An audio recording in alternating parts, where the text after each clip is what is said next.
We know that U.S. and Russian officials are going to be meeting in Saudi Arabia this week to discuss the possibility of a Trump-Putin summit.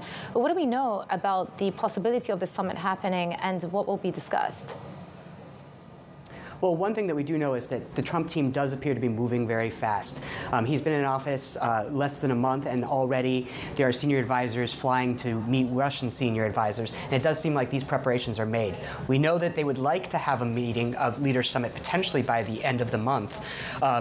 So these officials are meeting in Saudi Arabia to try and hash that out. We also know that the Europeans have expressed worry about this. With the initial phone call where they agreed to begin meeting, a lot of Europeans were taken aback.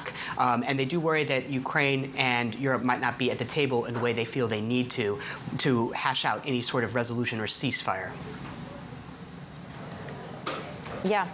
Well, stay with us because I just want to bring you some comments from the German Chancellor Olaf Scholz. He spoke to Bloomberg exclusively at the Munich Security Conference ahead of the European leaders meeting today. Listen to what he said.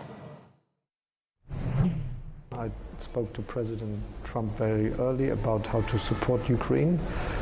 My plea is that there should be first a message to Putin that Europe and the United States will continue with their support to Ukraine, because he has to understand that he cannot hope that we stop our support. But the US officials at this meeting have made clear that Europe's not going to be at the table in any of the important conversations. How can you're not going to I'm change sure that there will be no solution possible over the heads of the Ukrainians, and obviously if someone wants Europe to be involved in the structures of peace in the future, it is necessary and to discuss with Europe and to implement the European leaders into this decision-making processes.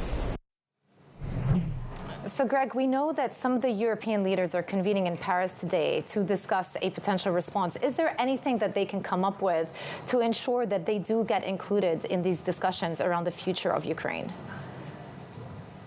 Well, that's right. There certainly are alarm bells going off on many European capitals. After the weekend comments at the Munich Security Conference from Trump administration officials, and with this meeting progressing quite fast, European leaders are really scrambling to try and get their response to the U.S. to make sure that they are included in any kind of negotiations. There's a real fear that providing too many concessions to Russia could embolden Putin, but also that any kind of negotiated ceasefire could not represent Ukrainian or European security interests. And of course, in the longer run, European officials are already starting to fret. What does this mean for the transatlantic alliance? What does that ally partnership look like going forward if it looks like the U.S. is really stepping back? It's definitely setting off some alarm. And with this meeting coming today, it does look like European officials are scrambling to try to come up with that response.